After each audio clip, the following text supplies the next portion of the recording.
আজি ইমান বৰষুণ দিছে ছাৰ নাহিলেই হ'ল আৰু স্কুললৈ দেই।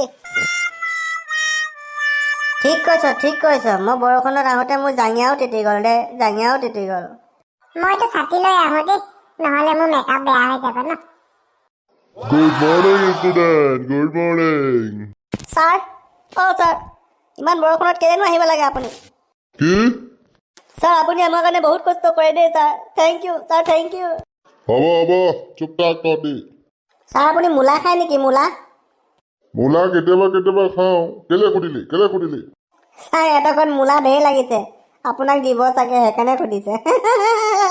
নহয় ছাৰ, কালি মানে বহুত পাতা গোন্ধ পালোঁ, মই সেইকাৰণে আপোনাক সুধিলোঁ ছাৰ আপুনি মূলা খায় নেকি? আপুনিয়ে পাতিছিলে ন? চুপ। মই পাতিলে যে ছাৰ ধুনীয়া গোন্ধায়। কেলে তই কি মুখেৰে পাত নেকি? মই এনিটাইম মেকআপ লগাই থাকো যে, সেইকাৰণে মই পাতিলে ধুনীয়া গোন্ধায়, মেকআপৰ গোন্ধবোৰ ওলায়। চুপ থাক তহঁতি।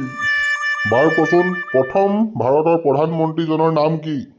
ছাৰ মই তেতিয়া জন্মই হোৱা নাই ন ছাৰ, মইনো কেনেকৈ ক'ম কওকচোন? ছাৰ তেতিয়াতো ময়ো জন্ম হোৱা নাই। মইনো কেনেকৈ ক'ম ইমান পুৰণা কথাটো? কেতিয়াবা কিতাপখন পঢ়ি পাইছনে তহঁতি? ছাৰ মই এটা প্ৰশ্ন সুধো নেকি? দে সোধচোন, কি প্ৰশ্ন সোধ। ছাৰ হাবিত কাহে আকৌ ঘৰতো কাহে, কোন বাৰু ছাৰ কওকচোন? হাবিত কাহে ওলাই নাহে বুলিয়ে শুনিছিলোঁ। হাবিত কাহে ঘৰটো কাহে, এইটো মই নাই শুনা দেই, মই নাজানো, নোৱাৰো মই। ছাৰ আপুনি নোৱাৰিলে কেনেকৈ হ'ব ছাৰ? আপুনিয়ে যদি নোৱাৰে আমাৰ কি হ'ব ছাৰ? ছাৰ কওক। হাবিত কাহে ঘৰটো কাহে। বাপেৰে মোৰতো সুধিছ, কোন হয় বাৰু কচোন, তই ক।